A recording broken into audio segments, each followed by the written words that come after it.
السلام علیکم ورحمۃ اللہ وبرکاتہ۔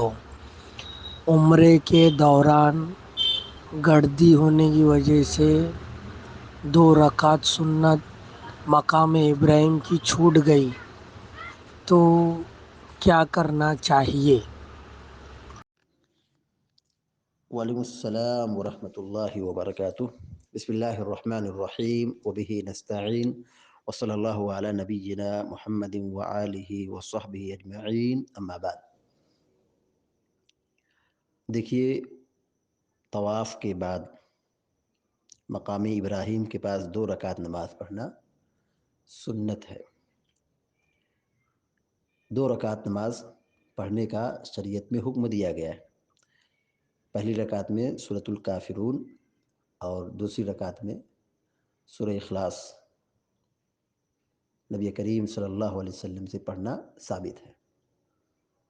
تو طواف کے بعد اس نماز کا اہتمام کرنا چاہیے۔ مقام ابراہیم کے پاس اگر جگہ نہ ملے تو پورے حرم میں جہاں گنجائش ہو، جہاں جگہ ہو، وہاں 2 رکعت نماز پڑھ لیں۔ ابھی آپ نے ذکر کیا ہے کہ بھیڑ کی وجہ سے نماز نہیں پڑھ سکے، یعنی آپ نے اس کو چھوڑ دیا ہے۔ چھوڑنے کے بعد یہ آپ سوال کر رہے ہیں۔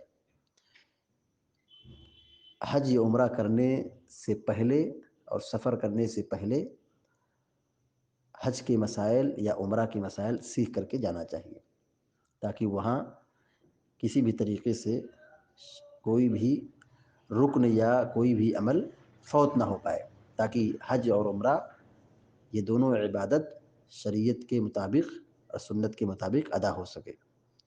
بہرحال آپ نے سوال جو کیا ہے کہ یہ 2 رکعت جو نماز چھوٹ گئی ہے، تو اس سے آپ کے عمرے پر کوئی نقصان نہیں ہوگا، عمرہ آپ کا درست ہوگا، لیکن اس 2 رکعت نماز کی پابندی کرنا مسنون ہے، سنت ہے۔ بہتر ہوگا کہ اس 2 رکعت سنت جو آپ نہیں پڑھ سکے ہیں اس کو حرم میں قضا کر لیں۔ بعض فقہا نے، بعض اہل علم نے قضا کرنے کی تعلیم دی ہے، لہذا قضا کرنا چاہیں تو 2 رکعت جو آپ سے فوت ہو چکی ہے ان 2 رکعتوں کو آپ اس کو حرم میں قضا کر لیں۔ اللہ تعالیٰ نیک عمل کی توفیق عطا فرمائے اور ہم سب کو دنیا میں جب زندہ رکھے، ایمان اور توحید پر قائم رکھے، یا رب العالمین۔ وصلی اللہ علی نبینا محمد وسلم تسلیما کثیرا۔ والسلام علیکم ورحمۃ اللہ وبرکاتہ۔